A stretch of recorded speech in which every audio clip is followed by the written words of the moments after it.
Welcome to the Barcelona Podcast, episode 184, brought to you by the Blue Wire Podcast Network and sponsor betonline.ag.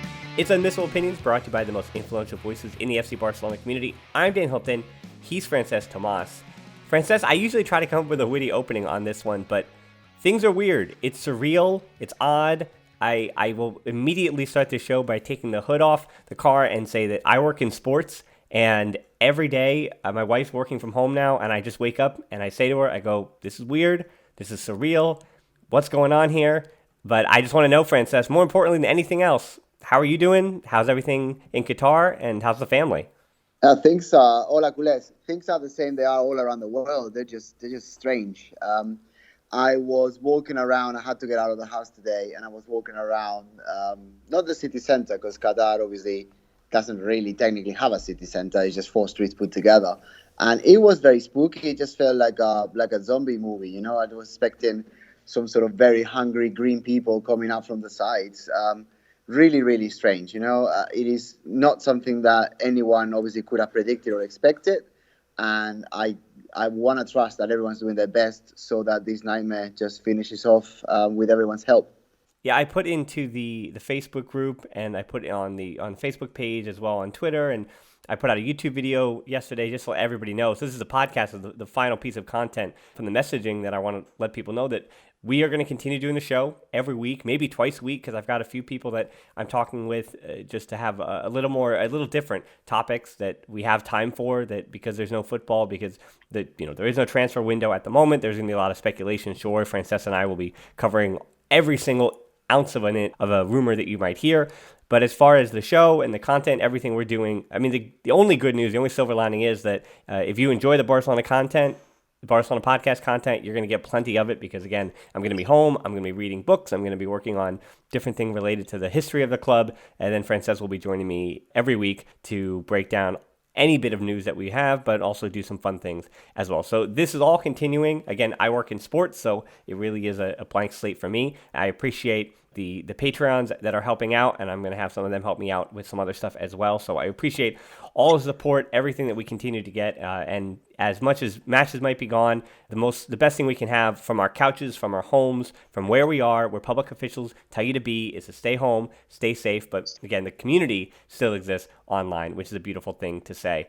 I think the one thing I want to end this little beginning rant with, Francesc, is just I want to say that I'm happy that Messi, and I hope all the players do this. I saw online that Messi is taking a lot of the properties that he owns, and he's turning them into temporary hospitals or housing for public health officials that might need it, whether that be doctors or nurses or what have you. He put on Instagram as well, basically saying, stay home, hashtag quédate en casa, hashtag stay at home. And I'm really glad to see that Messi, and I hope a lot of public figures continue to step up here, because as much as governments, and depends on where you are around the world, I know a lot of our listeners are in the United States, governments can't force people to stay home. I'm discouraged to see in the U.S. the number of people that are still going out, but I'm hoping to see these celebrities and sports figures and people that are outside the government, as much as, I hope the government takes more measures and more steps into making sure everyone's safe, and not even incentivize people to stay home, but make sure people stay home for the people like Messi who have so many followers and so much influence, for him to say,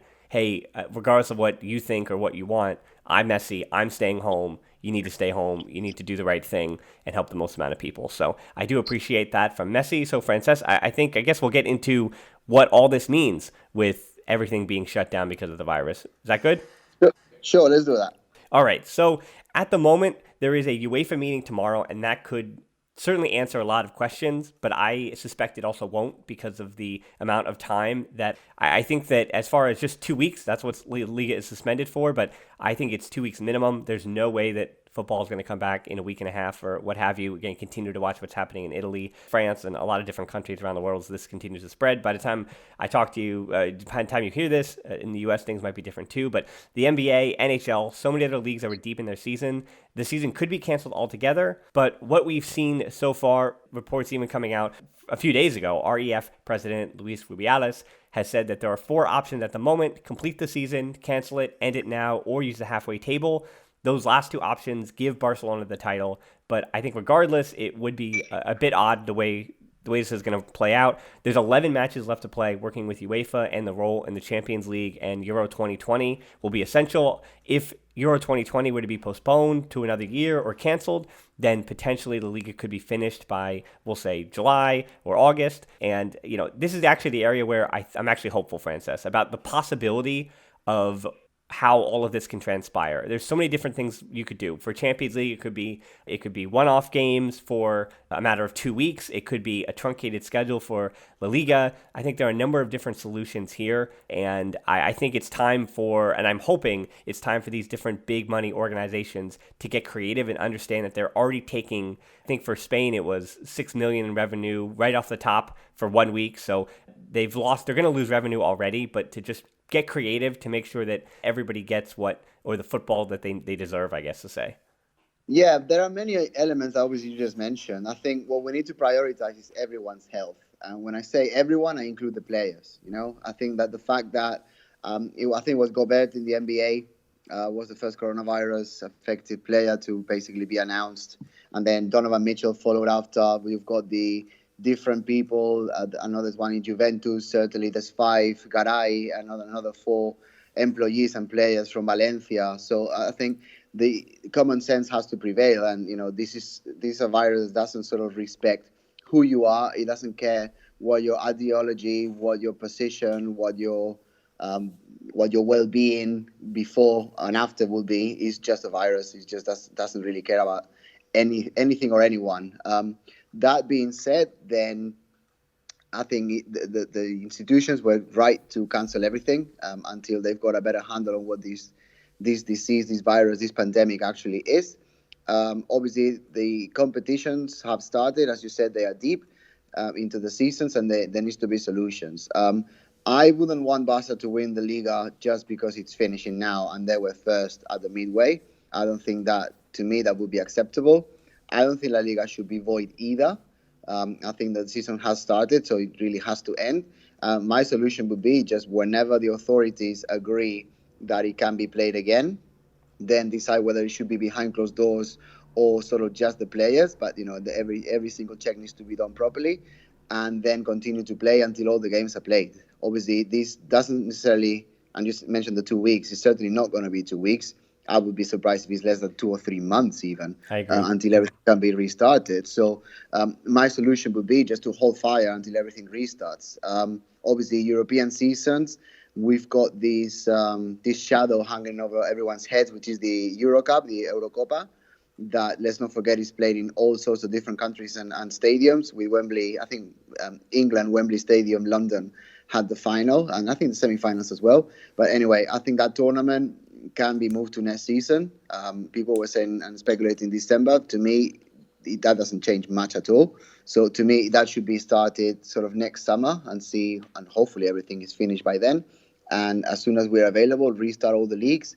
I think there needs to be a coordination. I know there's a lot of money involved. I know there's a lot of different FAs that will probably have a different opinion themselves. But I think it needs to be coordinated so that all the leagues restart pretty much in the same weekend. And there's a finishing line pretty much in the same weekend to keep everything consistent. Wayne Rooney had an idea as well about seasons sort of going all the way to December, because the World Cup here in Qatar in a couple of years is going to be in December as well. I'm not everyone's brain, obviously. My solution is simple. Once the authorities agree that we can restart play, let's do that and do it as quickly as possible.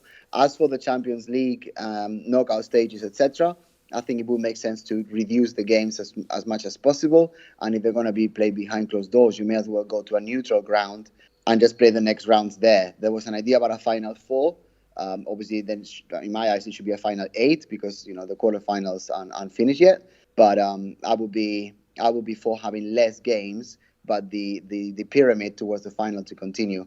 Yeah, no, that makes sense. I think, again, as far as the Champions League, certainly that's going to be one-off. I hadn't heard that Wayne Rooney idea, and I think that is an interesting idea as far as almost redirecting the calendar for 2 years, and then maybe they reset it. The only thing about the amount of football that will need to be played when it finally does return, again, the amount of time it's going to take to get it returned, it matters a lot. So I think with UEFA, not that they have no answers, it's just no one has any answers on how long this pandemic is going to last and what the world's going to look like afterwards. So for UEFA, as much as they can have their meeting tomorrow, I don't know how much can be truly decided. They can come up with solutions, and we're going to hear hopefully a lot of different ideas.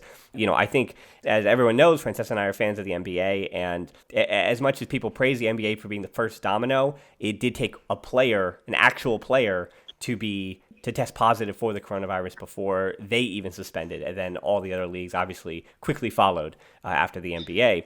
But all that said, I like to hear for the NBA during their meetings. I'm interested to see the different ideas that they're coming up with, and they are willing to be creative, whether it's a tournament to end things, whether it's to play a few warm-ups and then jump right into the playoffs and have the playoffs be best of 5 or whatever it may be. And I hope that UEFA and La Liga and all these different FAs decide to be or choose to be a little creative as well, understanding that there is going to be money lost. And all that said, the silver lining for Barca in however long it's going to take to play, Luis Suarez should be fit and should be around, and then Ousmane Dembele, depending on how long this lasts, could even play a part in the conclusion of the season and the final most important games, which I guess it's a little unfair, but not immediately to burst that bubble. The kind of argument to that is that I guarantee that the football on the field is going to look a lot like preseason and a lot less like the teams that were in complete form, that were in positive form and playing well at that point in the season. The other big questions to ask that Barca don't really have to deal with, again, they're at the top of the table, but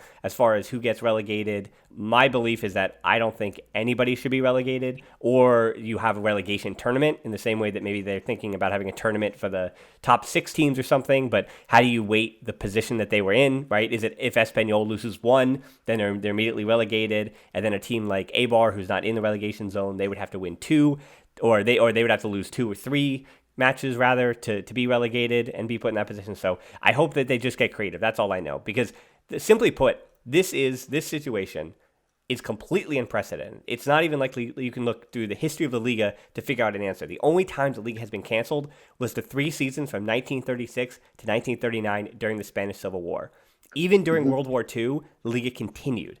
That was the season where Atletico Madrid, where there's a little bit of history, and now I have time to do this, Francesc, so if you'll indulge me, Atletico Madrid at the time was known as Atletico Aviación, so the Air Force, and it was related to the government. At that time, during the Spanish Civil War, Atletico was the team of the government, if you will, and Real Madrid, certainly, when they won all their cups and they became the team, we'll say, of the Spanish government, the one that the Spanish government used to tout out to the rest of the world and say, hey, look, this is Spanish football. We win all these titles. We have Di Stefano and all these things. But before that, prior to that, the one that was directly affiliated, obviously, with the military was Atletico. So that's where they won their first 2 titles. And again, that was just for the Spanish Civil War. Even during I can't say this enough, that even during the Second World War, because of the role that Spain played, obviously, with not to say that they were on either side, but the role that Spain played in the world, they were able to continue La Liga. And before that, prior to that, all football had stopped during the Spanish influenza, but that was before La Liga even started in 1929.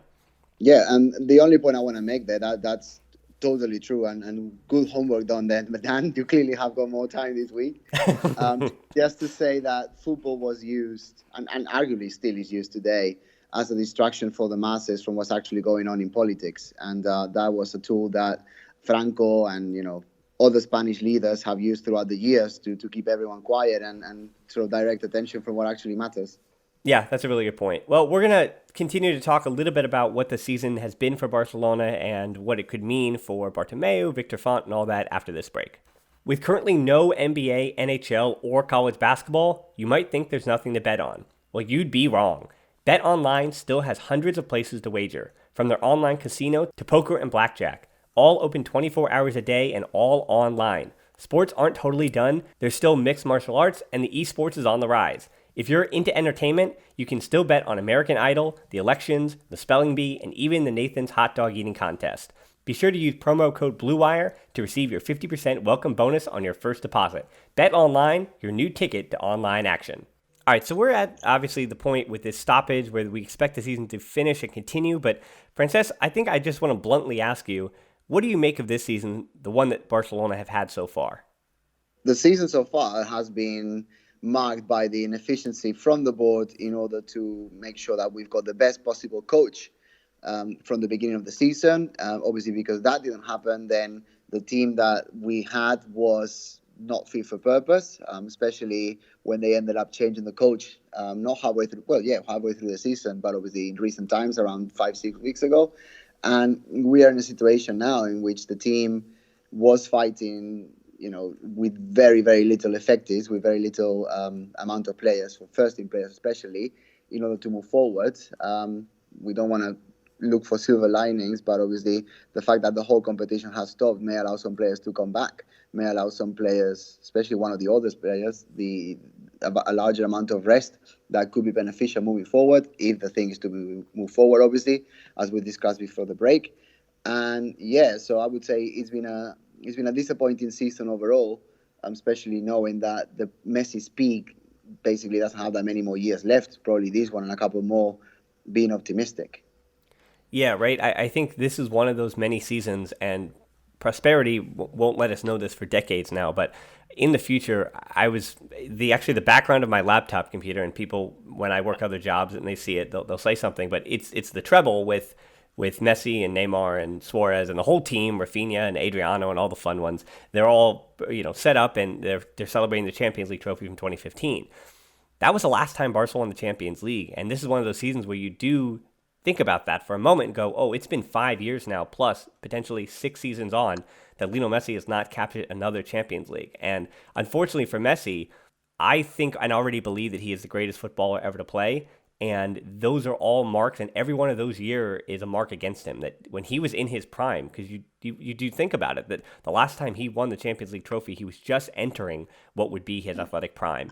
And throughout this time, the team that was formed around him was certainly one that he wanted in his image, but in the same way, it wasn't entirely correct that the board missed on so many different players. And the squad that is left now is what it is. And one of the other big questions that we have to ask with this layoff is, how will this affect the transfers? Obviously, there will be a lot of rumors, but will the window stay the same if you have the season go into July or August, or even as Rooney or others are putting forth, what if it's still going on in the fall? But the other thing would be, are deals now being cut in secret while everybody's stuck at home on their phones? Obviously, all the agents are probably they're not giddy, obviously. I don't want to make light in any way of this situation, but obviously agents are on their phones. They're doing a lot of work from home. I think it's something we'll know more about in a few weeks as far as the transfers and all that. But, don't be surprised if you see a million Neymar stories start getting louder and louder in the next few weeks. People have to talk about something, obviously. So you're going to see a lot more rumors like that, and Francesc and I will be talking about those. So something else I want to hit with you, Francesc, and I want to know if you've heard anything on Catalan radio or any news that you might have seen. I haven't seen anything in sport, but Vilmos had asked us, how do you think this could affect elections? And that being, Bartomeu, I think that with he and Victor Font, who seems to be the leading candidate, I know Laporta is he's hiding in the grass, waiting for, I think, the right moment. Yeah, I mean, there hasn't been anything much mentioned about elections yet, just because everyone's so hyped into the health situation, which obviously is the way to do it, rightly so. What has surfaced in the Catalan media is about Barca's transfers. They are reporting that they're looking for a centre-back with a preferred left foot, e.g. Lenglet's replacement, or someone to compete with him. Definitely, and this is, it's high time we get someone decent for this. It would be a fullback, it would be a left wing, basically, someone who can do Junior Firpo's job better than Junior Firpo's doing it. They're also talking about a Yaya Touré, Keita sort of midfielder.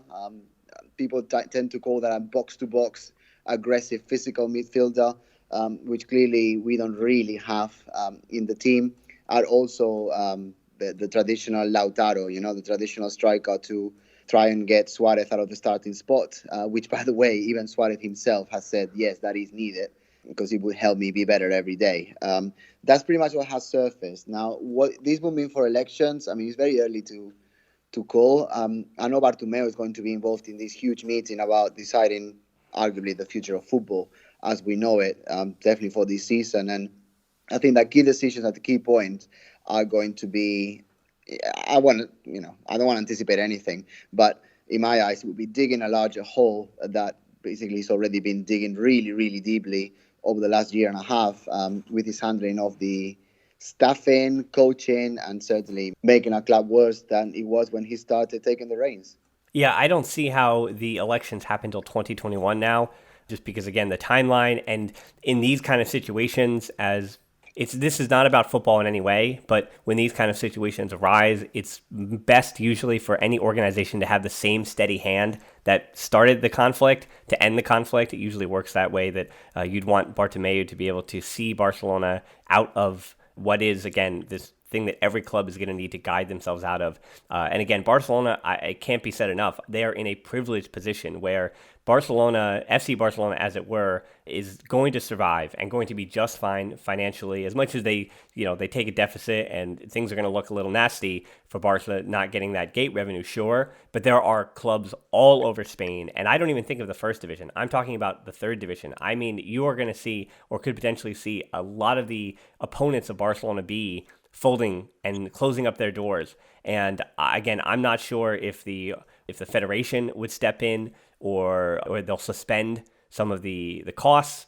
How are they going to pay? Obviously, the big thing here is how they're going to pay all the employees that work on match day that need those ticket sales. That's where the revenue comes from to pay the concession stands or what have you. Everybody related to those events, being events, football matches. So much goes into those. You have to remember how many people are actually involved, not just the players and the coaches and the people that you physically see, the referees. So I don't know how a lot of those smaller clubs, again with Spain, all the financial issues that they had in the past, still recovering from the global recession from more than a decade ago, that being a lot of those smaller football clubs. So I'm interested to see, and for me, I would love to see if Barca and Real Madrid, and to a degree Atletico Madrid, Valencia, the wealthier clubs in Spain, I hope they do their darndest and do their due diligence to prop up Spanish football and understand the importance and the role that they have to play financially as leaders, again, regardless of when this starts up again. I think for Barca, there is a moment here for Barca to be the leader, and alongside Real Madrid, as much as they're eternal rivals, they are the richest clubs in Spain, some of the richest clubs in the world. And I think, again, financially, the power that they have, if they are able to join together and hold hands, they can make sure that it could almost be a new era for Spanish football if they're able to not even put aside their difference, but if they're able to put aside a little bit of their greed. And I put this on the federation as well. I put this on Tebas, obviously, certainly, Rubiales. It's on everybody to make sure that football, the way it is, looks as close to what it was before this pandemic as to when it ends. Exactly. I think it's chipping in, isn't it? I think everyone should be chipping in order for the whole system to survive. I mean, without teams such as, I don't know, Castelldefels, Granollers, San Andreu, Europa, Catalan football wouldn't exist. Without all of those clubs doing what they do, there wouldn't be players sort of excelling at youth level so that Espanyol and Barça, which obviously we're a Barça podcast, can sign them, and then they can fill out the squads in order to develop football at every single level that ultimately generates players such as your Sergio Robertos and your Xavis and your Iniestas, etc.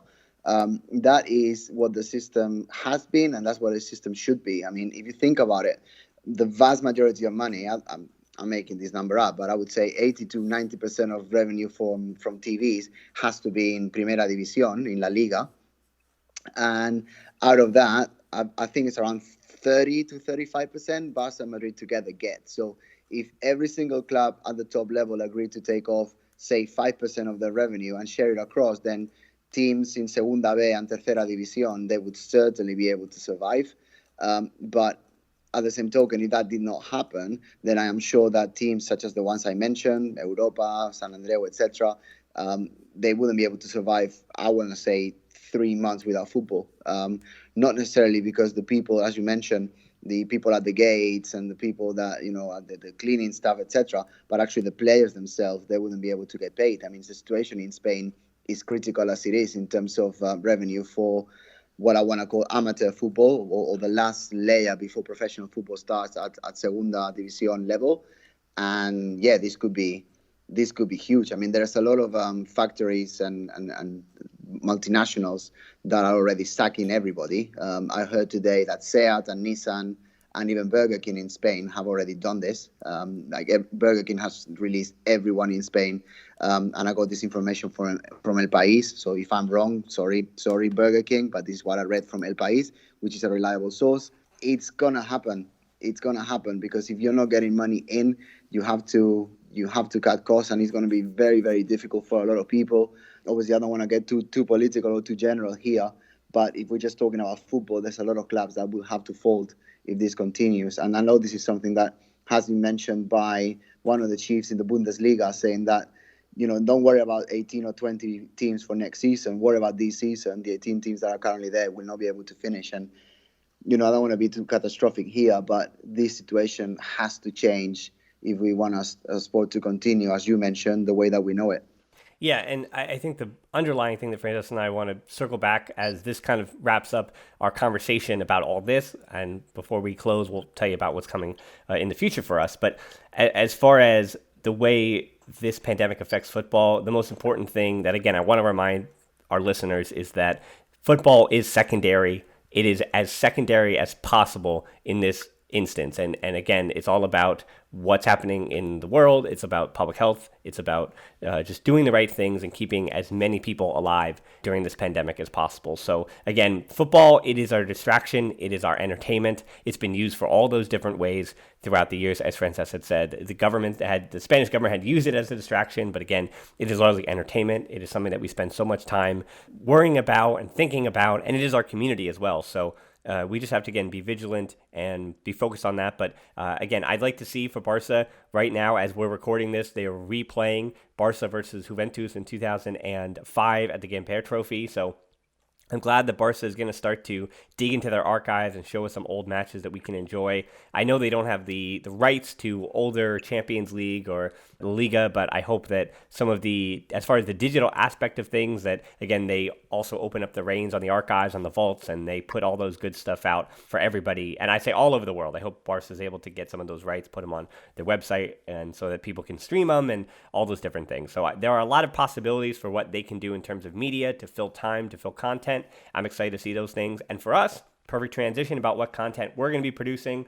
As I said, Francesc and I are going to be talking about usually transfer rumors, or we're going to be asking listener questions. We have a special show. You can call it Ask Me Anything, where we're going to be putting out to people some questions that they can ask us about the inner workings of this podcast, about what things go on behind the scenes and what it looks like with this relationship between Francesc and I. Again, a man from Catalonia who lives in Qatar. Why is he talking to a guy who lives in New York from the U.S. and all those different things? I still don't know that, Dan.